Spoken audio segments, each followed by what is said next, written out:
ಒಬ್ಬ ಕೂಲಿ ಕಾರ್ಮಿಕರಾಗಿಯೇ ಜೀವವನ್ನ ಜೀತದ ರೂಪದಲ್ಲಿ ಕಳೆಯುವುದೇ ನಿಮ್ಮ ಜನ್ಮ ಕರ್ಮ ಅನ್ನುವಂತ ಜಮೀನ್ದಾರಿಕೆ. ಅನಕ್ಷರಸ್ಥ ರಾಚಯ್ಯ ಕೊನೆಗೂ ಸಿಡಿತಾನೆ, ಮಿಡಿತಾನೆ, ತುಡಿತಾನೆ.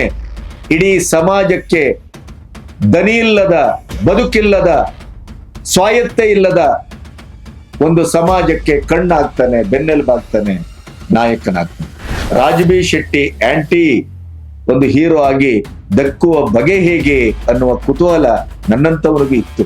ಆದ್ರೆ ಅಭಿನಯಕ್ಕೆ ಶರೀರದ ದಾಢ್ಯತೆಯೋ ರೂಪವೋ ಮುಖ್ಯವೇ ಅಲ್ಲ ಅನ್ನೋದನ್ನ ಕನ್ನಡ ಚಿತ್ರರಂಗದಲ್ಲಿ ವರ್ತಮಾನದಲ್ಲಿ ತೋರಿಸಿಕೊಟ್ಟಂತ ಏಕೈಕ ವ್ಯಕ್ತಿ ರಾಜ್ ಬಿ ಶೆಟ್ಟಿ. ಬದುಕು ಇದು ಭಾವ, ಇದು ಚರಿತ್ರೆ. ಇಡೀಯದಾಗಿ ನಮ್ಮ ಹೆಣ್ಣು ಮಕ್ಕಳ ಸ್ವಾಭಿಮಾನವನ್ನ ಅಲ್ಲಿ ದೇವದಾಸಿ ಪದ್ಧತಿಗೆ ನೂಕಿದಂತ ಒಂದು ಕ್ರೌರ್ಯದ ಕತೆ ನಿಮಗೆ ಅಲ್ಲಿ ನಿಮ್ಮನ್ನ ಕಣ್ಣೀರ್ ಹಾಕುವಾಗ ಮಾಡ್ತೇವೆ. ಜೈ ಭೀಮ್ ನೋಡ್ತೇವೆ ನಾವು, ಕರ್ಣನ್ ನೋಡ್ತೇವೆ, ತಮಿಳು, ತೆಲುಗು ಅಥವಾ ಮರಾಠಿ ಅಥವಾ ಮಲಯಾಳಂ ಅಲ್ಲಿ ಬಂದ ತಕ್ಷಣ ಅದನ್ನು ನೋಡ್ತೇವೆ. ಕನ್ನಡದಲ್ಲಿ ಬಂದಾಗ ಯಾಕೆ ನೋಡುವುದಿಲ್ಲ? ಏನಾಗಿದೆ ನಮಗೆ? ಕನ್ನಡದವರು ಸಿನಿಮಾ ಮಾಡಿದಾಗ ಅದರಲ್ಲಿ ಮೊಸರಲ್ಲೂ ಕಲ್ಲು ಹುಡ್ಕೋ ಕೆಲಸ ಮಾಡೋದು ಬೇಡ. ನಾವು ಸಾರ್ವಜನಿಕರವರೆಗೆ ಪ್ರತಿಯೊಬ್ಬರೂ ಕೂಡ ಈ ಸಿನಿಮಾವನ್ನ ನೋಡುವ ಮೂಲಕ ಯಾಕಪ್ಪ ಈ ಸಿನಿಮಾ ಮಾಡಿದೆ, ಇಂಥ ಸಿನಿಮಾ ಯಾಕಾದ್ರೂ ಮಾಡ್ಬೇಕಿತ್ತು, 4 ಹಾಡು, 4 ಫೈಟು, 4 ಹೊಕ್ಕಳು, ಅಲ್ಲಿಗ ಹೊಕ್ಕಳ ಮೇಲೆ ಒಂದಿಷ್ಟು ದ್ರಾಕ್ಷಿ ಹಾಲು ಸುರಿದು ನಾನು ಹಾಲುಂಡ ತವರು ಅಂತೇಳಿ ಹೋಗ್ಬಿಡ್ಬೋದಿತ್ತಲ್ಲ ದುಡ್ಡು ಎತ್ಕೊಂಡು ಅನ್ನುವ ನಿರ್ಮಾಪಕರೇ ಹೆಚ್ಚಿರುವಾಗ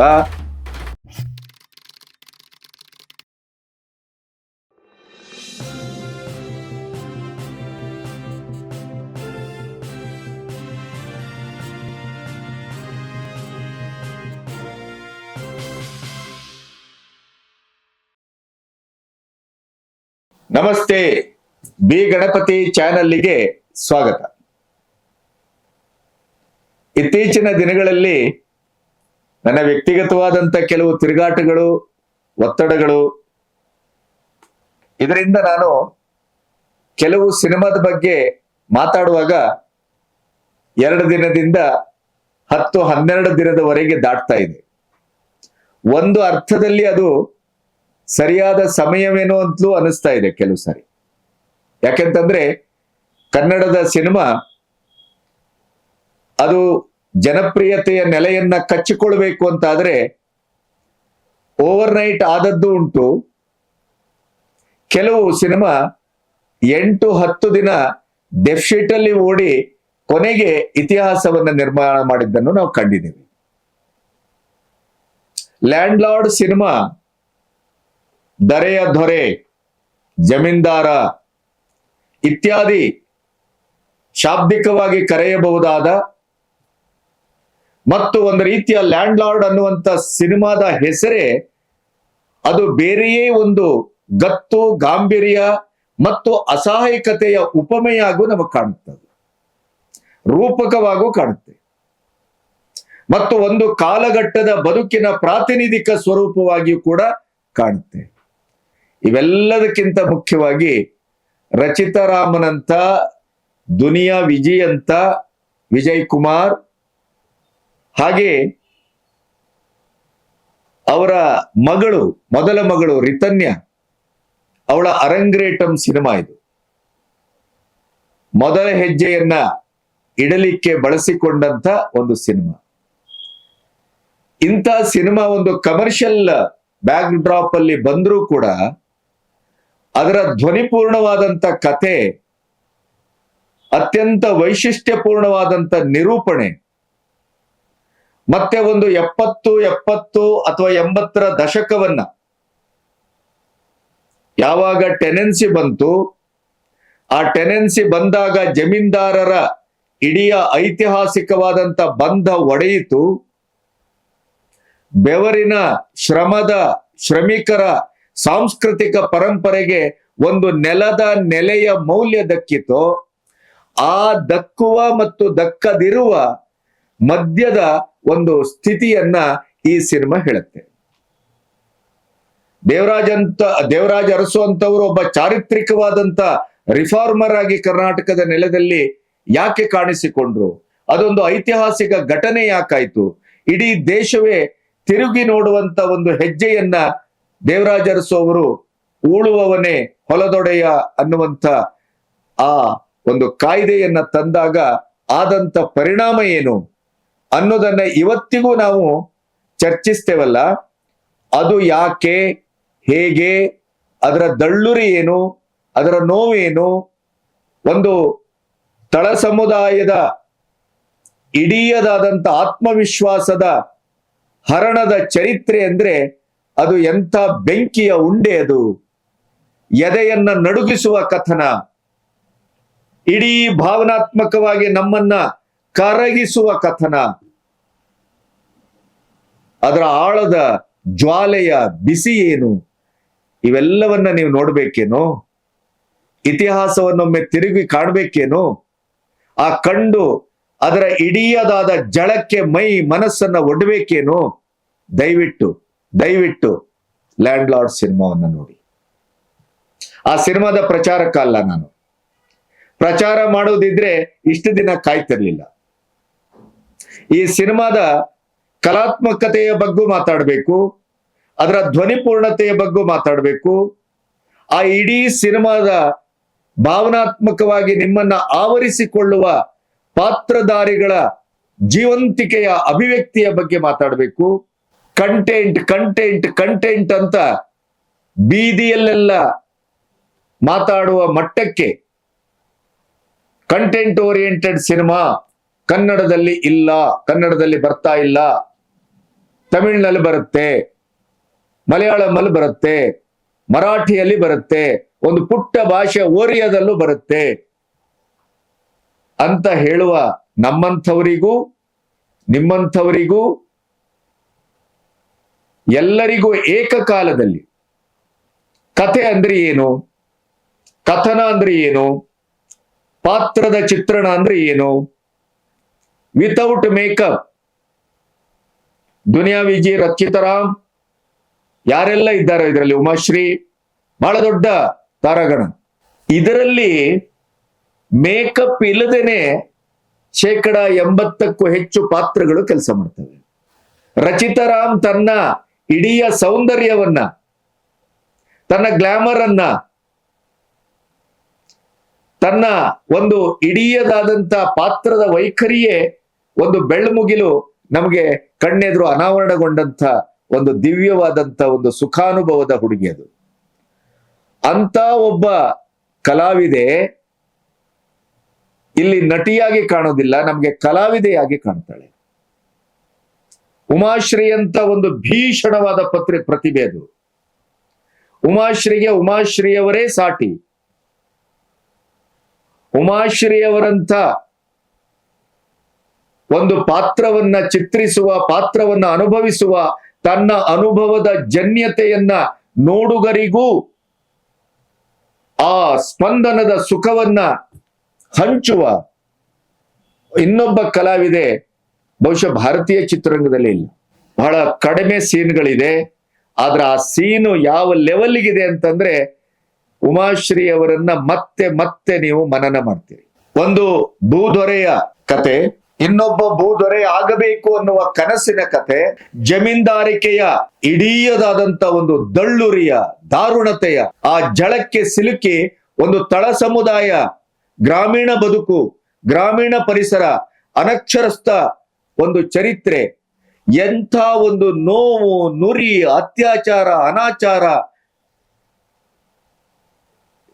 ಶತಮಾನಗಳಿಂದ ನೊಂದು ಬೆಂದು ತಮ್ಮ ಬದುಕೇ ಹೀಗೇನೆ, ನಾವು ಬದುಕಿದ್ದೇ ಇಂಥವರ ಸೇವೆಗೆ, ಇವರ ಚಪ್ಪಲಿಯಾಗಿ ನಮ್ಮ ಚರ್ಮವನ್ನ ಸವೆಸಲಿಕ್ಕೆ ನಾವು ಬದುಕಿದವರು ಅನ್ನುವಂತ ಒಂದು ವಿಷಣ್ಣ ಸಮಾಜ ಅಂತಿತ್ತಲ್ಲ, ಅದನ್ನೇ ವರ್ಗ ಹೋರಾಟ ಅಂತ ಕರೆಯುವುದು, ಅದನ್ನೇ ಮಾರ್ಕ್ಸಿಸಂನ ಆತ್ಮ ಅಂತ ಕರೆಯುವುದು,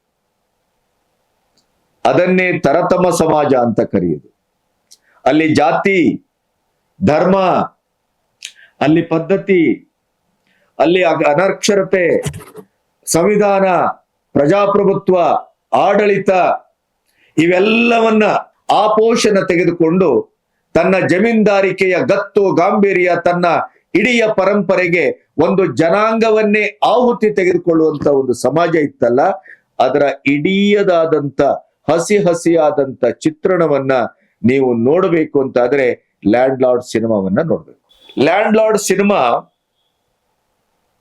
ಜೈ ಭೀಮ್ ಇರಬಹುದು, ಕರ್ಣನ್ ಇರಬಹುದು, ಅಥವಾ ಜನಗಣಮನ ಇರಬಹುದು, ಅಸುರನ್ ಇರಬಹುದು, ಈ ತರದ ಒಂದು ಸಿನಿಮಾವನ್ನ ನೋಡಿ ಬೇರೆ ಭಾಷಿಕರ ಸಿನಿಮಾದ ಗೇಯತೆಯ ಬಗ್ಗೆ, ಅದರ ಕಟ್ಟುವಿಕೆಯ ಬಗ್ಗೆ, ಅದರ ಇಡೀಯದಾದಂತ ರಚನಾತ್ಮಕವಾದಂತ ಒಂದು ಪ್ರಕ್ರಿಯೆ, ಅದೆಲ್ಲದರ ಬಗ್ಗೆ ನಾವು ಮಾತಾಡ್ತೇವಲ್ಲ.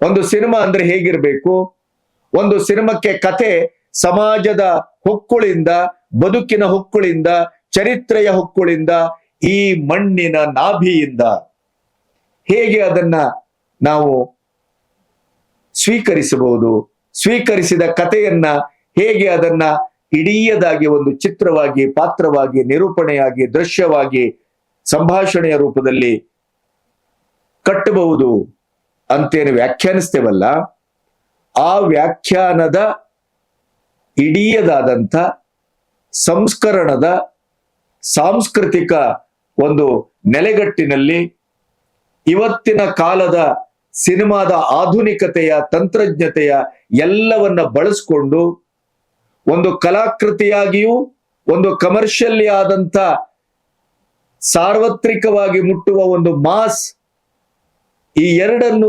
ಏಕೀಭವಿಸಿದ, ಏಕೀಕೃತಗೊಳಿಸಿದ ಕತೆ, ಕಥನ, ಸಿನಿಮಾ ವರ್ತಮಾನದಲ್ಲಿ ಯಾವುದಾದ್ರೂ ಇದ್ರೆ ಅದು land lord. Land lord cinema ಬಹಳಷ್ಟು ಜನ ಅದರ ಬಗ್ಗೆ ವ್ಯಾಖ್ಯಾನ ಮಾಡಿದ್ದನ್ನು ಗಮನಿಸಿದ್ದೇನೆ. ಅದರ ಬಗ್ಗೆ, ಅದರ ನಿಧಾನಗತಿಯ ಬಗ್ಗೆ 10-12 ದಿನಗಳಲ್ಲಿ ಅದು ಗಳಿಸಬಹುದಾದ, ತನ್ನನ್ನ ತಾನು ಜನರ ಮಧ್ಯೆ ಎಷ್ಟು ಗಟ್ಟಿಯಾಗಿ ಬೆಳೆಸಿಕೊಳ್ಳಬಹುದಾದ ಎಲ್ಲ ಸಾಧ್ಯತೆಗಳಲ್ಲಿ ಒಂದು ನಿಧಾನಗತಿಯನ್ನ ಕಾಣ್ತಾ ಇದೆಯಲ್ಲ, ಆ ನಿಧಾನಗತಿಗೆ ಕೆಲವರು ಕಾರಣಗಳನ್ನ ಕೊಡ್ತಾರೆ. ಏನು ಹಾಗಾದ್ರೆ, ಇದೊಂದು ಡಾಕ್ಯುಮೆಂಟ್ರಿಯೇ, ಇದೊಂದು ಅವಾರ್ಡ್ ಮೂವಿಯೇ? ಈ ಕಥೆಯನ್ನ, ಇಂಥ ಕಥೆಯನ್ನ ಒಂದು ಜಮೀನ್ದಾರನ ಊಳಿಗಮಾನ್ಯ ಪದ್ಧತಿಯ, ಒಂದು ಜೀತ ಪದ್ಧತಿಯ, ಒಂದು ತಳ ಸಮುದಾಯವನ್ನ ತನ್ನ ಕಾಲಡಿಗ ಹಾಕಿ ಹೊಸಕ್ಕಿದ ಚರಿತ್ರೆಯ ಒಂದು ಅನಾವರಣದ ರೀತಿಯಲ್ಲಿ ಹುಟ್ಟಿಕೊಂಡಂತ ಈ ಕಥೆ, ಕಥಾನಕ, ಇದನ್ನ ಕಮರ್ಷಿಯಲ್ ಸಿನಿಮಾ ಮಾಡಬಹುದೇ? ಮಾಡುವ ಧೈರ್ಯವನ್ನ ಸತ್ಯಪ್ರಕಾಶ್ ಯಾಕೆ ತೆಗೆದುಕೊಂಡ್ರು? ಈ ಕನ್ನಡದ ಸಿನಿಮಾ ಚರಿತ್ರೆಗೆ ಆದ್ಯ ತೀರ್ಥಂಕರರು ಅಂತ ನೀವು ಒಂದಿಷ್ಟು ಜನರನ್ನ ನಿರ್ಮಾಪಕರಾಗಿಯೂ, ನಿರ್ದೇಶಕರಾಗಿಯೂ, ನಟರಾಗಿಯೂ ಅಥವಾ ತಂತ್ರಜ್ಞರಾಗಿಯೂ ಒಂದು 100 ವರ್ಷಗಳಲ್ಲಿ ಒಂದು ಪಟ್ಟಿ ಮಾಡಬಹುದಾದಂತ ಆ ಪಟ್ಟಿಯಲ್ಲಿ ಮೊದಲ ದರ್ಜೆಯಲ್ಲಿ ಅಗ್ರಮಾನ್ಯರಾಗಿ ಕಾಣಿಸ್ಕೊಳ್ಳುವವರು KCN ಗೌಡ್ರು. KCN ಗೌಡ್ರ ಕುಟುಂಬದ DNA ಇದು, ರಕ್ತ ಇದು. ಸತ್ಯಪ್ರಕಾಶ್ KCN ಗೌಡ್ರ ಕುಟುಂಬದ ಸಂಬಂಧಿ. ಈಗ ಸೂರಜ್ ಅನ್ನುವ ಹೆಸರನ್ನ ಹೇಮಂತ್ ಗೌಡ ಅಂತ ಬದಲಾಯಿಸಿಕೊಂಡು MBA ಮಾಡಿದವರು, IAS ಅನ್ನ ಓದಿ ಅಧಿಕಾರಿ ಆಗ್ಬೇಕು ಅಂತ ಕನಸು ಕಟ್ಟಿದ ಹುಡುಗ, ವಿದೇಶದಲ್ಲಿ ಓದುವಂತ ಹುಡುಗ. ಇದೇ ಸತ್ಯಪ್ರಕಾಶ್ ಅವರ ಮಗ KCN ಗೌಡ್ರು ಅಜ್ಜನ, ಇದು ಅಜ್ಜ ಮೊಮ್ಮಗನ ಸಂಬಂಧ ಬೀಳುತ್ತೆ. ಅದು ಅಜ್ಜನಂತೆ ಒಂದು ಕನ್ನಡದ ಈ ವರ್ತಮಾನದ ಸಿನಿಮಾದ ಕಟ್ಟುವಿಕೆಗೆ ನಾನೊಬ್ಬ ಆ ಸಂಸ್ಕೃತಿಯ, ಆ ಮನೆತನದ ವಾರಸುದಾರನ ರೀತಿಯಲ್ಲಿ ಒಂದು ಶುದ್ಧವಾದಂತ ಅಭಿರುಚಿಯ ಸಿನಿಮಾವನ್ನ, ಕಂಟೆಂಟ್ ಓರಿಯೆಂಟೆಡ್ ಸಿನಿಮಾವನ್ನ ಮಾಡುವ ನಿರ್ಮಾಪಕನಾಗಿ ನಾನು ಕಾಣಿಸ್ಕೊಳ್ಬೇಕು ಅಂತ ತಂದೆಯ ಮನಸ್ಸನ್ನ ಒಲಿಸಿ, ಯಾಕೆಂದ್ರೆ 14 ವರ್ಷ ಆಯ್ತು ಸಾರಥಿ ಬಂದು. ಸಾರಥಿ ಎಂತ ಸಿನಿಮಾ, ದರ್ಶನ್ ಅವರ ವಿಷಣ್ಣತೆಯ ಜೈಲುವಾಸದ ಆ ಹೊತ್ತಿನಲ್ಲಿ 2010, 11, 12 ಆ ಹೊತ್ತಿನಲ್ಲಿ ಏನು ದರ್ಶನ್ ಅವರು ಒಂದು ಬದುಕಿನ ಸಂಕರವನ್ನ ಎದುರಿಸ್ತಾ ಇದ್ರು, ಆ ಹೊತ್ತಿನಲ್ಲಿ ಅವರ ಸಹೋದರ ಮಾಡದಂತ ನಿರ್ದೇಶನದ ಸಿನಿಮಾ ಅದು ದಿನಕರ್ನ ಸಿನಿಮಾ. ಆ ಸಿನಿಮಾ ಇವತ್ತು ಚರಿತ್ರೆ. ಆ ಸಿನಿಮಾಕ್ಕೆ ಇಬ್ರು ನಿರ್ಮಾಪಕರಾಗಿದ್ರು, KCN ಚಂದ್ರು ಮತ್ತು ಸತ್ಯಪ್ರಕಾಶ್. ಆದರೆ KCN ಚಂದ್ರು ಹಿಂದೆ ಸರಿದ್ರು, ಸತ್ಯಪ್ರಕಾಶ್ ಅದನ್ನ ಮುಂದುವರಿಸಿದ್ರು. ಆದ್ರೆ ಅವತ್ತಿನ ಆ ಸಿನಿಮಾ ಇವತ್ತಿಗೂ ಮಾತಾಡುವ, ಇವತ್ತಿಗೂ ಅದನ್ನ ಇಟ್ಟು ನೋಡಬಹುದಾದ ಒಂದು ಚಿತ್ರವಾಗಿ ದಾಖಲಾಗಿದೆ. 14 ವರ್ಷದ ನಂತರ ಈ ಸಿನಿಮಾವನ್ನ ಮಾಡಿದ್ರು. ನಿಮಗೆ ನೆನಪಿರಬೇಕು, ಸಾಲ ಮಾಡಿ ಬದುಕಬಾರದು, ಸಾಲ ಮಾಡಿ ಸಿನಿಮಾ ಮಾಡಬಾರದು ಅನ್ನುವ ಸಿದ್ಧಾಂತ ಸತ್ಯಪ್ರಕಾಶ್ ಅವರು. ಈ ಸಿನಿಮಾಕ್ಕೂ ಅದೇ ರೀತಿಯಲ್ಲಿ ಹೊರಟ್ರವರು. ಆದ್ರೆ ಕೊನೆಗೆ ಆ ಸಿನಿಮಾದ ಇಡೀ ವಿಸ್ತಾರ, ಯಾಕೆಂದ್ರೆ ಆ ಸಿನಿಮಾವನ್ನ ನೀವು ನೋಡಿದ್ರೆ ಕೋಲಾರದ ಭಾಷೆ, ಕೋಲಾರದ ಗಡಿ ಪ್ರದೇಶ, ಆ ಪ್ರದೇಶದಲ್ಲಿ ಆಕೃತಿಗೊಂಡಂತ ಜಮೀನ್ದಾರಿಕೆಯ ಒಂದು ಕಥೆ, ಅಲ್ಲಿ ಸಂಪೂರ್ಣವಾಗಿ ನೀವು ಲೈವ್ ಲೊಕೇಶನ್ ಬಳಸುವಾಗಿಲ್ಲ. ಅಲ್ಲಿ ದನ ಬೇಕು, ಕುರಿ ಬೇಕು, ಕೋಳಿ ಬೇಕು, ಅದನ್ನ ಬಾಡಿಗೆ ಕೊಟ್ಟು ತರಬೇಕು ಅಥವಾ ಅದನ್ನ ಪರ್ಚೇಸ್ ಮಾಡಬೇಕು ಅನ್ನುವ ತಾಕಲಾಟದಲ್ಲೇ ಕೆಲವು ಲಕ್ಷಗಳನ್ನ ಕಳ್ಕೊಂಡಂತದ್ದು ಸತ್ಯಪ್ರಕಾಶರನ್ನು. ಅಂದುಕೊಂಡ ಬಜೆಟ್ ದ್ವಿಗುಣಗೊಂಡಾಗ ಆದ ಆತಂಕ, ಇಡೀದಾದಂತ ಆ 70-80ರ ದಶಕವನ್ನ ಪುನರ್ನಿರ್ಮಿಸುವಂತ ಒಂದು ಸಾಧ್ಯತೆ ಇದೆಯಲ್ಲ, ಅದೇ ಹೆಚ್ಚು ಹಣವನ್ನ ಬೇಡ್ತಾ ಇರುವಂತ ಪರಿಸ್ಥಿತಿ. ಆದ್ರೆ ಆ ಸಿನಿಮಾವನ್ನ ನೀವು ನೋಡ್ಬೇಕು, ಒಂದೇ ಒಂದು ಎಳ್ಳಿನಷ್ಟು ಎಲ್ಲಿಯೂ ತೊಂದರೆ ಆಗದೆ ಇದ್ದ ಹಾಗೆ ಆ ಕಾಲದ ಕಥಾನಕವನ್ನ ಕಟ್ಟಿ ನಮ್ಮ ಕಣ್ಣೆದುರು ನಿಲ್ಸಿದ್ದಿದೆಯಲ್ಲ, ಅದು ಅದ್ಭುತದಲ್ಲಿ ಅದ್ಭುತ. ಪ್ರತಿಯೊಂದು ಪಾತ್ರವು ಜೀವಂತ ಅಂತ. ಬಹುಶಃ ವಿಜಯ್ ಕುಮಾರ್, ದುನಿಯಾ ವಿಜಯ್, ಇಡೀ ಅವರ ಜೀವನದಲ್ಲಿ ಅಭಿವ್ಯಕ್ತಿಗೆ ಒಡ್ಡಿಕೊಂಡಂತ ಪಾತ್ರಗಳ ಜೀವನದಲ್ಲಿ 20 ವರ್ಷ ಆಯ್ತು ದುನಿಯಾ ಬಂದು. ಈ 2 ದಶಕದಲ್ಲಿ ಅವರು ಮಾಡಿರುವ ಪಾತ್ರಗಳಲ್ಲೇ ಅತ್ಯಂತ ಶ್ರೇಷ್ಠವಾದದ್ದು, ಅತ್ಯಂತ ಉನ್ನತವಾದದ್ದು ಮತ್ತು ಅದು ಚರಿತ್ರೆಯಲ್ಲಿ ದಾಖಲಾಗುವಂಥದ್ದು. ರಚಿತಾ ರಾಮ್ ಪಾತ್ರವು ಅದೇ ರೀತಿಯಲ್ಲಿ ನಾನು ಹೇಳ್ತೇನೆ. ರಚಿತಾ ರಾಮ್ ಬಹುಶಃ ನಮ್ಮ ಈ ತಲೆಮಾರಿನ ನಾಯಕಿಯರಿಗೆ ಒಂದು ಪಠ್ಯ ಮತ್ತು ಪಾಠ ಮಾರ್ಗದರ್ಶನವಾಗಿ ನಿಲ್ಲುವಂತ ಪಾತ್ರ ಇದು. ಡಿಗ್ಲಾಮರ್ ಆಗಿ ಅಲ್ಲಿಯ ಭಾಷೆ, ಕೋಲಾರದ ಭಾಷೆ, ಆ ಪಾತ್ರ, ಆ ನಿಂಗವನ ಆ ಇಡೀ ಒಂದು ಗ್ಲಾಮರ್ ರಹಿತವಾದಂತ ಪಾತ್ರಕ್ಕೆ ಜೀವ ತುಂಬುವ ಪ್ರಕ್ರಿಯೆಯಲ್ಲಿ ರಚಿತಾ ರಾಮ್ ಎಷ್ಟರ ಮಟ್ಟಿಗೆ ಯಶಸ್ವಿಯಾಗಿದ್ದಾರೆ ಅಂತಂದ್ರೆ, ರಚಿತಾ ರಾಮ್ ಗುಳಿಗೆನ್ನೆಯ ಹುಡುಗಿ ಅಷ್ಟೇ ಅಲ್ಲ, ಗ್ಲಾಮರ್ ಅಷ್ಟೇ ಅಲ್ಲ, ನನ್ನೊಳಗೆ ಒಬ್ಬ ಅದ್ಭುತವಾದ ಕಲಾವಿದೆಯು ಜೀವಂತವಾಗಿದ್ದಾಳೆ ಅನ್ನೋದನ್ನ ತೋರಿಸಿಕೊಟ್ಟಂತ ಪಾತ್ರ ಇದು. ಜಡೇಶ್ ಕೆ ಹಂಪಿ, ಇವನು ನೆಲಮೂಲದ ನಿರ್ದೇಶಕ. ಇವನು ಚೋಮನದಡಿ ಅಂತ, ಮರಳಿ ಮಳ್ಳಿಗೆ ಅಂತ, ಮಲೆಗಳಲ್ಲಿ ಮದುಮಗಳಂತ ಈ ತರದ ಓದಿನ ಹಿನ್ನೆಲೆಯಿಂದ ಬಂದಂತ ಹುಡುಗ. ಅದಲ್ಲದೆ ಇದ್ರೆ ಕಾಟೇರದಂತ ಸಿನಿಮಾಕ್ಕೆ ಕತೆ ಬರೆಯುವ ಸಾಹಸಕ್ಕೆ ಇಳಿತಿರ್ಲಿಲ್ಲ. ಜಂಟ್ಲ್ಮೆನ್ ಮತ್ತು ಗುರು ಶಿಷ್ಯರು ಅನ್ನುವಂತ ಸಿನಿಮಾವನ್ನ ಮಾಡುವ ಮೂಲಕ ತಾನೇನು ಅನ್ನೋದನ್ನ ಪ್ರಚುರಪಡಿಸಿದಂತ ಹುಡುಗ ಇಂಥ ಒಂದು ಕ್ಯಾನ್ವಾಸ್ ಅನ್ನು ಹ್ಯಾಂಡಲ್ ಮಾಡಬಲ್ಲ.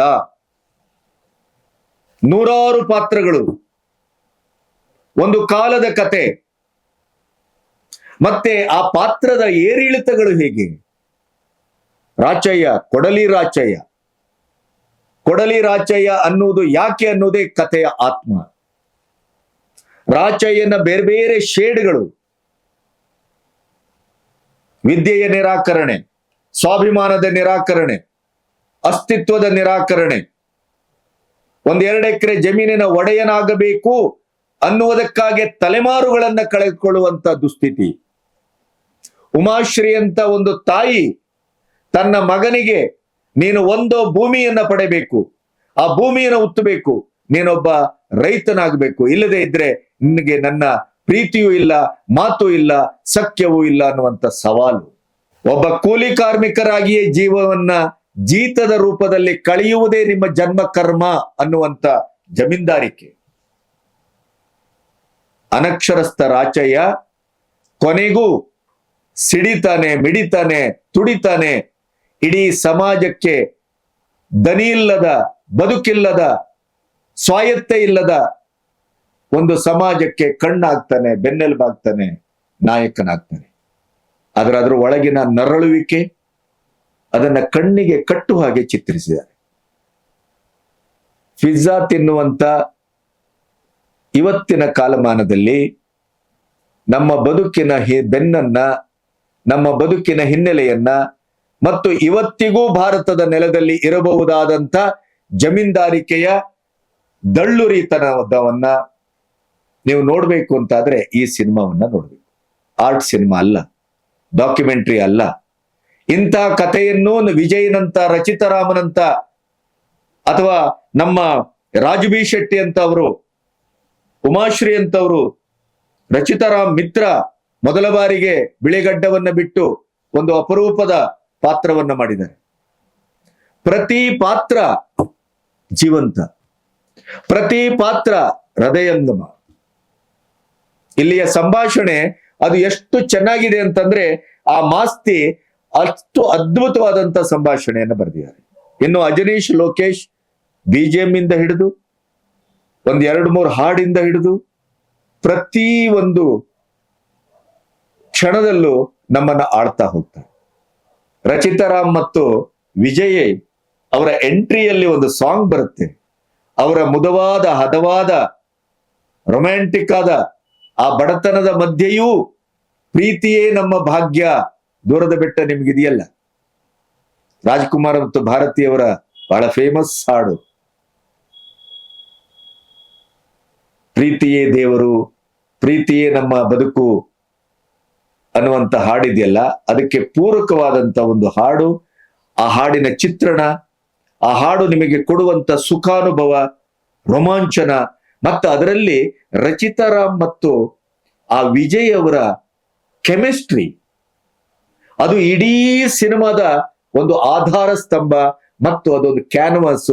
ಅದೇ ಆ ಸಿನಿಮಾದ ಬಹಳ ದೊಡ್ಡ ಪ್ಲಸ್ ಪಾಯಿಂಟ್. ಉಮಾಶ್ರೀ ಬೆಂಕಿ, ವಿಜಯ್ ಹದವಾಗಿ ಅರಳುತ್ತಾ ಅರಳುತ್ತಾ ಅರಳುತ್ತಾ ಕೆಂಡವಾಗುವ ಆ ಬೆಂಡಾಗುವ ರೀತಿ, ಅಲ್ಲೇ ಒಳಗಿನ ಕೆಂಡ, ಆ ಕೆಂಡ ಅಗ್ನಿಯಾಗಿ ಇಡೀಯದಾಗಿ ಒಂದು ವ್ಯವಸ್ಥೆಯ ಆ ಕಟು ವಾಸ್ತವವನ್ನ ಆಪೋಷಣ ತೆಗೆದುಕೊಳ್ಳುವಂತ ಕ್ಲೈಮ್ಯಾಕ್ಸು. ಎಲ್ಲೋ ಒಂದು ಕಡೆ ವಿಜಯನ ಎದುರು ರಾಜ್ ಬಿ ಶೆಟ್ಟಿ ಆಂಟಿ ಒಂದು ಹೀರೋ ಆಗಿ ದಕ್ಕುವ ಬಗೆ ಹೇಗೆ ಅನ್ನುವ ಕುತೂಹಲ ನನ್ನಂತವನಿಗೂ ಇತ್ತು. ಆದ್ರೆ ಅಭಿನಯಕ್ಕೆ ಶರೀರದ ದಾಢ್ಯತೆಯೋ ರೂಪವೋ ಮುಖ್ಯವೇ ಅಲ್ಲ ಅನ್ನೋದನ್ನ ಕನ್ನಡ ಚಿತ್ರರಂಗದಲ್ಲಿ ವರ್ತಮಾನದಲ್ಲಿ ತೋರಿಸಿಕೊಟ್ಟಂತ ಏಕೈಕ ವ್ಯಕ್ತಿ ರಾಜ್ ಬಿ ಶೆಟ್ಟಿ. ನೀವು ಕಾಮಿಡಿ ಆದ್ರೂ ಕೊಡಿ, ಅಥವಾ ಇನ್ನೊಂದು ಸಟಲ್ ಆಕ್ಟಿಂಗ್ ಆದ್ರೂ ಕೊಡಿ, ಅಥವಾ ಗರುಡ ಗಮನ, ವೃಷಭ ವಾಹನದಂತ ಸಿನಿಮಾವನ್ನ ಕೊಡಿ, ಯಾವುದೇ ಸಿನಿಮಾವನ್ನ ಕೊಡಿ, ಅದರಲ್ಲಿಯ ಪಾತ್ರದಲ್ಲಿ ನೀವು ಯಾವ ರೀತಿ ನಿರ್ದೇಶಕ ಅವರನ್ನ ಬಯಸ್ತಾನೋ ಅದರ 10-100 ಪಟ್ಟನ ಅಭಿವ್ಯಕ್ತಿಯಲ್ಲಿ ಕೊಡುವಂತ ಕೆಲಸವನ್ನ ಈ ರಾಜ್ ಬಿ ಶೆಟ್ಟಿ ಮಾಡ್ತಾರೆ. ಪ್ರತಿಯೊಂದು ಅಚ್ಚುತು ಒಂದು ಸಣ್ಣ ಪಾತ್ರ, ಆದ್ರೆ ಅದು ದಕ್ಕುತ್ತದೆ, ಉಳಿಯುತ್ತದೆ. ಪ್ರತಿ ಒಬ್ರು ಕೂಡ ಆ ಸ್ಕ್ರೀನ್ ಅನ್ನ ಆಳ್ತಾ ಹೋಗ್ತಾರೆ. ಅದು ನಮ್ಮ ಜಡೇಶ ಅನ್ನುವಂತ ಹುಡುಗನ ಬಹಳ ದೊಡ್ಡ ಸತ್ವಶೀಲತೆ ಅಂತ ನಾನು ಭಾವಿಸ್ತೇನೆ. ಇಂಥ ಸಿನಿಮಾವನ್ನ, ಸರ್ವಾಂಗ ಸುಂದರವಾದ ಸಿನಿಮಾ, ನಿಮಗೆ ಆಕ್ಷನ್ ಬೇಕಾ? ಅದ್ಭುತವಾದ ಆಕ್ಷನ್ ಇದೆ, ರಾ ಆದಂತ ಆಕ್ಷನ್, ಸಿನಿಮ್ಯಾಟಿಕ್ ಅಲ್ಲ ಅದು, ಮತ್ತೆ ಸಿನಿಮ್ಯಾಟಿಕ್ ಆದಂತ ಸಿನಿಮಾವೇ ಅಲ್ಲ ಇದು. ಇದು ಬದುಕು, ಇದು ಭಾವ, ಇದು ಚರಿತ್ರೆ. ಇಡೀಯದಾಗಿ ನಮ್ಮ ಹೆಣ್ಣು ಮಕ್ಕಳ ಸ್ವಾಭಿಮಾನವನ್ನ ಅಲ್ಲಿ ದೇವದಾಸಿ ಪದ್ಧತಿಗೆ ನೂಕಿದಂತ ಒಂದು ಕ್ರೌರ್ಯದ ಕತೆ ನಿಮಗೆ ಅಲ್ಲಿ ನಿಮ್ಮನ್ನ ಕಣ್ಣೀರ್ ಹಾಕುವಾಗ ಮಾಡುತ್ತೆ, ರೋಷವನ್ನ ಉಕ್ಕಿಸ್ತದೆ. ಚೀತ ಪದ್ಧತಿ, ಜಮೀನ್ದಾರಿಕೆ, ತಳ ಸಮುದಾಯ, ಅಹಿಂದ್ ಅಂತ ನಾವು ತುಂಬಾ ಮಾತಾಡ್ತೇವಲ್ಲ, ಆ ಮಾತಿನ ಹಿಂದಿನ ಚರಿತ್ರೆಯ ರೌರವವಾದಂತ ಒಂದು ನರಕದ ಕತೆ ನಿಮ್ಮ ಕಣ್ಣೆದುರು ಆವರಣಗೊಳ್ಳುವಾಗ ನೀವು ಸಿನಿಮಾ ಅಂತ ನೋಡ್ತಿರೋ, ಬದುಕು ಅಂತ ನೋಡ್ತಿರೋ, ಚರಿತ್ರೆ ಅಂತ ನೋಡ್ತಿರೋ, ಅಥವಾ ಅದನ್ನ ಮನರಂಜನೆ ಅಂತ ನೋಡ್ತಿರೋ, ಅಥವಾ ಮನ ಕರಗುವ ಕತೆ ಅಂತ ನೋಡ್ತಿರೋ, ನಿಮಗೇ ಗೊಂದಲ ಆಗುವಷ್ಟು ಕೊನೆಗೂ ಸಿನಿಮಾ ಮುಗಿದಾಗ ಒಂದು ಆರ್ದ್ರವಾದಂತ ವಾತಾವರಣ ನಿಮ್ಮ ಹೃದಯದೊಳಗೆ ಮಡುಗಟ್ಟುತ್ತದೆ. ಜಡೇಶ್ ಅತ್ಯಂತ ಯಶಸ್ವಿ ಒಬ್ಬ ನಿರ್ದೇಶಕ ಭವಿಷ್ಯದಲ್ಲಿ ಕನ್ನಡಕ್ಕೊಂದು ಆಸ್ತಿಯಾಗುವ ಎಲ್ಲ ಲಕ್ಷಣಗಳನ್ನು ಇಟ್ಕೊಂಡಿದ್ದಾರೆ. ಮತ್ತೆ ಕಾಟೇರ ಇದಕ್ಕೆ ಯಾರೋ ಕಂಪೇರ್ ಮಾಡ್ತಾ ಇದ್ದಾರೆ, ಶುದ್ಧಾಂಗವಾಗಿ ಕಾಟೇರಕ್ಕೂ ಇದಕ್ಕೂ ಕಂಪೇರ್ ಮಾಡುವ ಪರಿಸ್ಥಿತಿಯೇ ಇಲ್ಲ. ನೆನ್ಪಿಡಿ, ಕಾಟೇರವೇ ಬೇರೆ, ಈ ಸಿನಿಮಾವೇ ಬೇರೆ. ಆಮೇಲೆ ಇದಕ್ಕೆ ಒಂದು ದೊಡ್ಡ ಸಮಸ್ಯೆ ಆಯ್ತು ಅಂತ ನನಗನ್ಸಿದ್ದು, ನೀವು ಇದನ್ನ ಎಡಪಂಥೀಯರ ವ್ಯಾಖ್ಯಾನಕ್ಕೆ ಬಿಟ್ರಿ. ಇದನ್ನ ಜಮೀನ್ದಾರಿಕೆ, ಉಳಿಗಮಾನ್ಯ, ತಳ ಸಮುದಾಯ ಅಂತ ಬಂದ ತಕ್ಷಣ ಇದನ್ನ ಯಾವುದೋ ಒಂದು ಬೇರೆ ರೀತಿಯ ಮತ್ತು ಅದಕ್ಕೆ ಒಂದು ಅಹಿಂದಿನ ಛಾಪು ಕೊಡುವ, ಜೈ ಭೀಮ್ ಅನ್ನುವಂತ ಒಂದು ನೆಲೆಯಲ್ಲಿ ಅದನ್ನ ಕಟ್ಟುವ, ಬೆಸೆಯುವ ಈ ಪ್ರಯತ್ನ ಎಲ್ಲ ಆಯ್ತಲ್ಲ, ಅದು ಆ ಸಿನಿಮಾಕ್ಕೆ ಒಂದು ನಡೆದೋಷವನ್ನ ತಂತು ಅಂತ ನನಗೆ. ಈ ಸಿನಿಮಾವಾಗಿ ನೋಡಿ, ಈ ಸಿನಿಮಾವನ್ನ ಒಂದು ಕಥನವಾಗಿ ನೋಡಿ, ಈ ಸಿನಿಮಾವನ್ನ ಒಂದು ಕಮರ್ಷಿಯಲ್ ಬ್ಯಾಕ್ ಡ್ರಾಪಿನಲ್ಲಿ ಹುಟ್ಟಿದ ಈ ಮಣ್ಣಿನ, ಈ ನೆಲದ ಭೂಮಾಲೀಕರ ಕ್ರೌರ್ಯದ ಒಂದು ಕಥೆಯನ್ನಾಗಿ ನೋಡಿ. ಸಂಪತ್ತಿಗೆ ಸವಾಲ್, ಬಂಗಾರದ ಮನುಷ್ಯ, ಭೂತಯ್ಯನ ಮಗ ಅಯ್ಯು, ಈ ತರದ ಒಂದು ಕಥನಗಾರಿಕೆಯ, ಕಟ್ಟುವಿಕೆಯ, ಆ ಚಿತ್ರದ ಒಂದು ಸೊಗಸು ಮತ್ತು ಅದರ ಗೇಯತೆಯ ಒಂದು ಇನ್ನೊಂದು ಮುಖವನ್ನೇನಾದ್ರೂ ವರ್ತಮಾನದಲ್ಲಿ ನೀವು ಗಮನಿಸಿದ್ರೆ ಅದು ಲ್ಯಾಂಡ್ ಲಾರ್ಡ್. ಹಾಗಾಗಿ ಇದನ್ನ ಎಲ್ಲೋ ಒಂದು ಎಡಪಂಥೀಯ ಧೋರಣೆಯ ಚಿತ್ರ, ಶೋಷಿತ ವರ್ಗದ ವಿರುದ್ಧವಾಗಿ ಸೆಟೆದು ನಿಂತ ರಾಚಯ್ಯ ಅನ್ನುವಂತ ಒಂದು ವ್ಯಕ್ತಿಯ ಚಿತ್ರ, ಈ ತರದ ಶುಷ್ಕವಾದಂತ ವಿಮರ್ಶೆಗೋ ವ್ಯಾಖ್ಯಾನಕ್ಕೋ ಅದನ್ನ ಒಳಪಡಿಸುವ ಪ್ರಯತ್ನ ಏನಾದ್ರೂ ಮಾಡದಿದ್ರೆ ಅದು ಈ ಸಿನಿಮಾದ ನಿಧಾನಗತಿ ಮತ್ತು ಇವತ್ತು ಏರಿಕೆ ಕ್ರಮದಲ್ಲಿ ಅದು ಗಳಿಸಬಹುದಾದ ಗಳಿಕೆಯನ್ನೋ, ಜನಪ್ರಿಯತೆಯನ್ನೋ, ಆಕರ್ಷಣೆಯನ್ನೋ ಅದು ಪಡೆಯದೇ ಇರುವುದಕ್ಕೆ ಈ ತರದ ಕೆಲವು ಕಲಸು ಮೇಲುಗರು ಕಾರಣ. ಆ ಸಿನಿಮಾದ ವಿಮರ್ಶಾತ್ಮಕವಾದ ನೆಲೆಯಲ್ಲಿ ಅದು ಯಾವುದಾದ್ರೂ ಹೊಮ್ಮುವಿಕೆ ಇಲ್ಲ, ಅದು ವಾಗಲಿ ಅಥವಾ ಅದು ಏನಾದ್ರೂ ಆಗ್ಲಿ, ಆದ್ರೆ ಅದರ ನಿಜವಾದಂತ ಶ್ರೇಯಸ್ಸಿರುವುದು ಜನಸಾಮಾನ್ಯರಿಗೆ ಮುಟ್ಟಬೇಕು. ಕನ್ನಡದ ಒಬ್ಬ ಹೊಸ ನಿರ್ದೇಶಕ ಇಂಥ ಪ್ರಯತ್ನವನ್ನ ಮಾಡಿದಾನಲ್ಲ, ಚರಿತ್ರಾರ್ಹವಾದಂತ ಬಂಗಾರದ ಮನುಷ್ಯ, ಸಂಪತ್ತಿಗೆ ಸವಾಲ್, ಚೋಮನ ದುಡಿ, ಬಂಗಾರದ ಮನುಷ್ಯ, ಭೂತಯ್ಯನ ಮಗ ಅಯ್ಯೋ, ಇಂಥ ಸಿನಿಮಾಗಳ ನೆನಪಿನಲ್ಲಿ ಈ ಸಿನಿಮಾವನ್ನ ವ್ಯಾಖ್ಯಾನಿಸುವ, ಅರಗಿಸಿಕೊಳ್ಳುವ, ನೋಡುವ, ಒಂದು ನೋಟಕ್ಕೆ ದಕ್ಕುವ ಕೃತಿಯಾಗಿ ನಮಗ್ ಕಾಣುತ್ತಲ್ಲ, ಒಂದು ಕಮರ್ಷಿಯಲ್ ಆದಂತ ಸಿನಿಮಾ.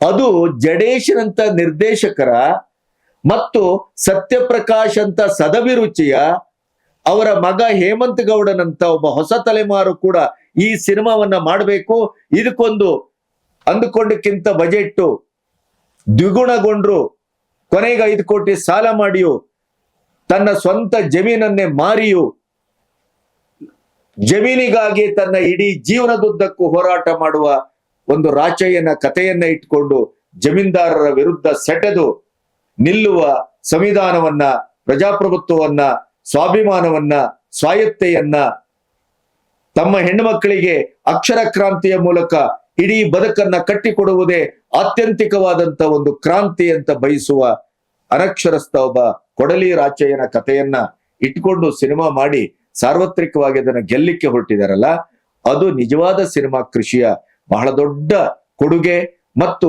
ಅದೇ ನಿಜವಾದ ಸಿನಿಮಾ ಕೃಷಿಯ ಆದ್ಯತೆ ಅಂತ ನಾನು ಭಾವಿಸ್ತೇನೆ. ಈ ಸಿನಿಮಾವನ್ನ ಈಗಾಗಲೇ 40ಕ್ಕೂ ಹೆಚ್ಚು ಸ್ವಾಮಿಗಳು ನೋಡಿದ್ದಾರೆ.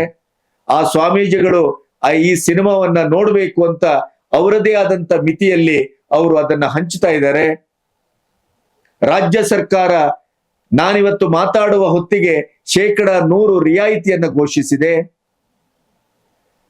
ಈ ರಾಜ್ಯದ ಮುಖ್ಯಮಂತ್ರಿ ಅಹಿಂದ ನಾಯಕ ತಳ ಸಮುದಾಯದ ಒಂದು ಆಶಾಕಿರಣವಾಗಿ ಏನು 5.5 ದಶಕದಿಂದ ರಾಜಕೀಯದಲ್ಲಿ ಮೂಡಿ ಬಂದಿದ್ದಾರೆ. ಅವರು ಬಹುಶಃ ಈ ವಿಡಿಯೋವನ್ನ ನೀವು ನೋಡ್ತಾ ಇರೋ ಹೊತ್ತಿಗೆ ಅವರು ಸಿನಿಮಾವನ್ನ ನೋಡ್ತಾರೆ. ಶಿವಕುಮಾರ್ ಸಿನಿಮಾವನ್ನ ನೋಡ್ಲಿಕ್ಕೆ ಹೊರಟಿದ್ದಾರೆ. ಸಂಪುಟದ ಕೆಲವು ಸದಸ್ಯರು ಸಿನಿಮಾವನ್ನ ನೋಡ್ಲಿಕ್ಕೆ ಹೊರಟಿದ್ದಾರೆ. ಇದನ್ನ ಶಾಲಾ ಕಾಲೇಜುಗಳಲ್ಲಿ ಈ ಸಿನಿಮಾವನ್ನ ಬಿತ್ತರಿಸುವ ಕೆಲಸ ಆಗ್ಬೇಕು. ನಮ್ಮ ಬೆನ್ನನ್ನ, ನಮ್ಮ ಚರಿತ್ರೆಯನ್ನ, ನಮ್ಮ ಹಿಂದಿನ ತಲೆಮಾರುಗಳು ಎಂತೆಂಥ ಬದುಕನ್ನ ಕಂಡು ಬಂದಿದ್ರು ಅನ್ನೋದನ್ನ, ಮತ್ತು ಇಡೀ ಬೇಟಿ ಬಚಾವೋ ಬೇಟಿ ಪಡಾವೋ ಏನು ಮೋದಿಯವರ ಆಶಯ ಇದೆ, ಹೆಣ್ಣು ಮಕ್ಕಳು ಕಲಿತರೆ,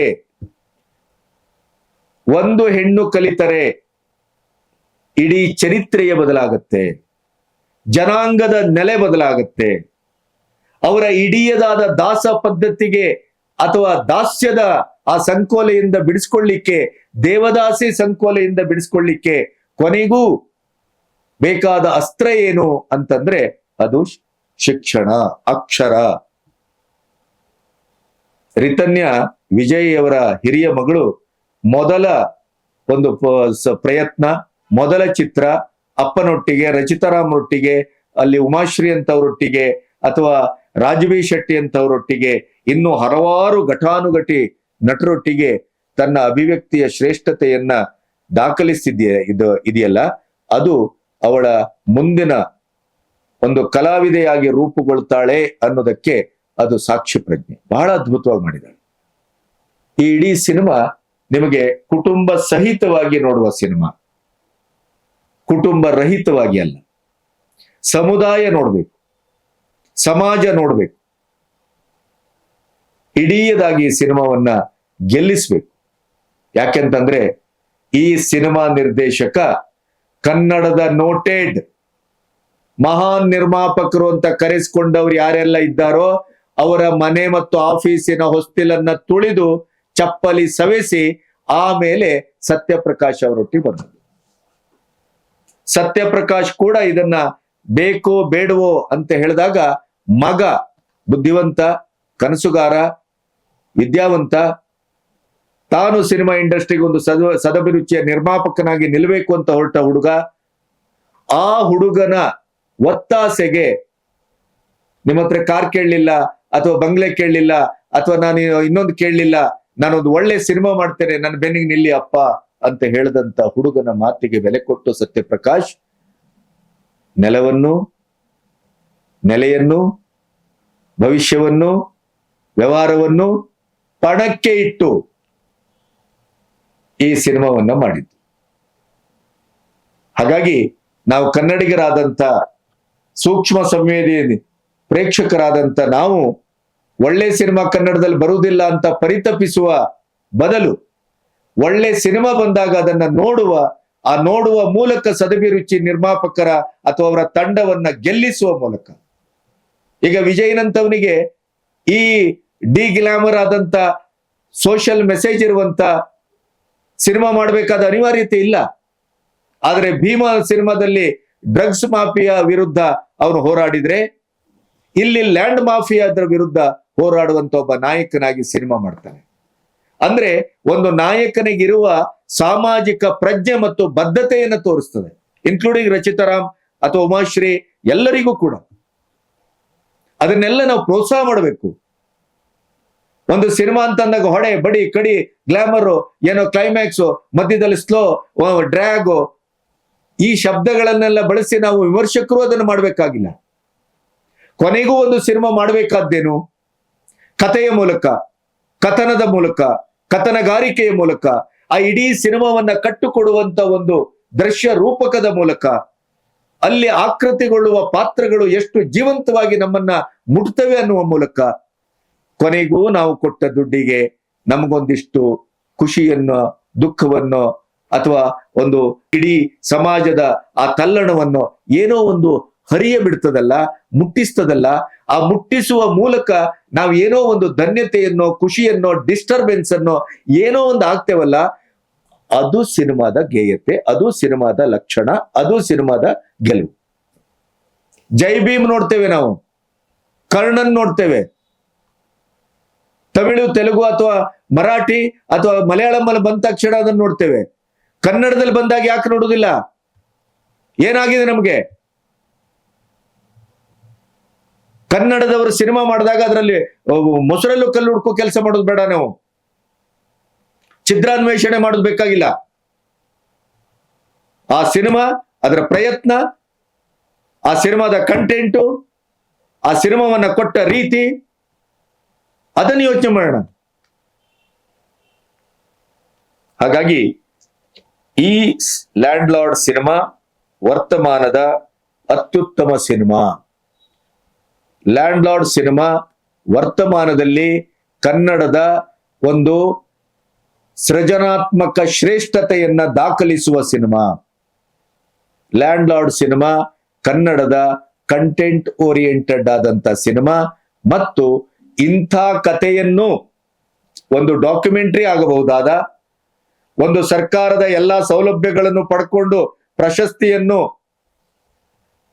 ಪಡ್ಕೊಂಡು ಒಂದು ಅವಾರ್ಡ್ ಮೂವಿಯಾಗಿ ನಿಲ್ಲಬಹುದಾದ ಒಂದು ಕಥೆಯನ್ನ ಇಡೀದಾಗಿ 40-50 ಕೋಟಿ ಹಾಕಿ ಬಹುತಾರಾಗಣದಲ್ಲಿ ಎಲ್ಲ ಅದ್ಭುತ ಕಲಾವಿದರ ಒಂದು ಸಂಗಮದಲ್ಲಿ ಇಂಥ ಸಿನಿಮಾವನ್ನ ಮಾಡುವ ತಾಕತ್ತನ್ನ ಸತ್ಯಪ್ರಕಾಶ್ ಮತ್ತು ಅವರ ಮಗ ಜಡೇಶನಂತ ಒಬ್ಬ ಉತ್ಸಾಹಿ ಯುವ ನಿರ್ದೇಶಕನಿಗೆ ನಂಬಿಕೆಯ ನೆಲೆಯಲ್ಲಿ ಈ ಸಿನಿಮಾವನ್ನ ಮಾಡು ನಾವಿದ್ದೇವೆ ಅನ್ನುವಂತ ಆ ಧೈರ್ಯವನ್ನ ತೋರಿಸಿದಾರಲ್ಲ, ಅದು ಈ 100ನೇ ವರ್ಷದ ಹೊತ್ತಿಗೆ ಚಿತ್ರರಂಗ ಬಂದು ನಿಲ್ತಾ ಇದೆಯಲ್ಲ, ಆ ಹೊತ್ತಲ್ಲಿ ನಿರ್ಮಾಪಕ ಅಂದ್ರೆ ಹೇಗಿರಬೇಕು, ಎಂತ ಸಿನಿಮಾ ಮಾಡಬೇಕು, ಯಾವ ರೀತಿಯ ಸಿನಿಮಾಕ್ಕೆ ಅವನು ದುಡ್ಡು ಹಾಕಬೇಕು, ಹಾಕಿದ ದುಡ್ಡನ್ನ ಹೇಗೆ ತೆಗೆಬೇಕು, ಈ ಎಲ್ಲ ವಿಚಾರಗಳನ್ನ ಒಡಲಲ್ಲಿ ಇಟ್ಕೊಂಡು ಬಂದಂತ ಸತ್ಯಪ್ರಕಾಶ್ ಮತ್ತು ಅವರ ಮಗ ನಮಗೆ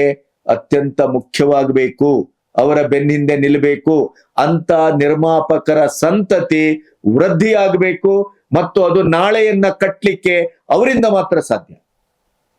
ಹಾಗಾಗಿ ಈ ಲ್ಯಾಂಡ್ ಲಾರ್ಡ್ ಸಿನಿಮಾದ ಇಡೀ ತಂಡಕ್ಕೆ ಅಭಿನಂದಿಸ್ತಾ, ನಮ್ಮ ಮುಖ್ಯಮಂತ್ರಿಗಳಿಂದ ಹಿಡಿದು ಡಿ.ಕೆ. ಶಿವಕುಮಾರ್ ಅವರಿಂದ ಹಿಡಿದು ಸಾರ್ವಜನಿಕರವರೆಗೆ ಪ್ರತಿಯೊಬ್ಬರೂ ಕೂಡ ಈ ಸಿನಿಮಾವನ್ನ ನೋಡುವ ಮೂಲಕ ಯಾಕಪ್ಪ ಈ ಸಿನಿಮಾ ಮಾಡದೆ, ಇಂಥ ಸಿನಿಮಾ ಯಾಕಾದ್ರೂ ಮಾಡ್ಬೇಕಿತ್ತು, 4 ಹಾಡು, 4 ಫೈಟು, 4 ಹೊಕ್ಕಳು, ಅಲ್ಲಿಗ ಹೊಕ್ಕಳ ಮೇಲೆ ಒಂದಿಷ್ಟು ದ್ರಾಕ್ಷಿ ಹಾಲು ಸುರಿದು ನಾನು ಹಾಲುಂಡ ತವರು ಅಂತ ಹೇಳಿ ಹೋಗ್ಬಿಡ್ಬೋದಿತ್ತಲ್ಲ ದುಡ್ಡು ಎತ್ಕೊಂಡು ಅನ್ನುವ ನಿರ್ಮಾಪಕರೇ ಹೆಚ್ಚಿರುವಾಗ, ಒಂದು ಕಥೆಯ ಮೇಲೆ ಭಾರ ಹೊತ್ತು ಕಥಾನಕದ ಮೇಲೆ ಇಡೀ ನಂಬಿಕೆ ಇಟ್ಟು ಮಹಾನ್ ನಟರ ಒಂದು ಸಂಗಮಿಸಿಕೊಂಡು ಈ ಸಿನಿಮಾ ಮಾಡಿ ನಮ್ಮೆದುರು ಬಿಟ್ಟಿದಾರಲ್ಲ, ಈ ತಂಡಕ್ಕೆ ನಾವು ಅವರಿಗೆ ಚಿರಾಯುಷ್ಯವನ್ನ, ಭವಿಷ್ಯವನ್ನ ಮತ್ತು ಇಂಥ 10 ಸಿನಿಮಾವನ್ನ ನೀವು ಮಾಡುವ ತಾಕತ್ತನ್ನ ನಾವು ಧಾರೆ ಎರಿತೇವೆ, ಮಾಡಿ ನೀವು ಅನ್ನುವಂತ ಆತ್ಮವಿಶ್ವಾಸವನ್ನ ನಾವು ಸಿನಿಮಾ ನೋಡುವ ಮೂಲಕ ಕೊಡಬೇಕಾಗಿದೆ. ಆ ಮೂಲಕ ಸದಭಿರುಚಿಯ ಚಿತ್ರಗಳ ಒಂದು ಹೊಕ್ಕಳು ಬಳ್ಳಿಯಿಂದ 100 ವರ್ಷದ ಹಿಂದೆ ಕನ್ನಡ ಚಿತ್ರರಂಗ ಏನು ಹುಟ್ಟಿತ್ತು, ಅದು ನಮ್ಮ ಚಿತ್ರಗಳನ್ನ ನೋಡ್ಕೊಂಡು ಪರಭಾಷಿಕರು ಏನು ಕಲಿತಾ ಇದ್ರು, ಅಂತ ಒಂದು ಪರಂಪರೆ ಏನಿತ್ತಲ್ಲ, ಆ ಪರಂಪರೆಯ ಪುನರುತ್ಥಾನಕ್ಕೆ ನಾವು ಇಂಥ ಸಿನಿಮಾಗಳಿಗೆ ಬೆಂಗಾವಲಾಗಿ ನಿಲ್ಲಬೇಕು. ನಮಸ್ತೆ.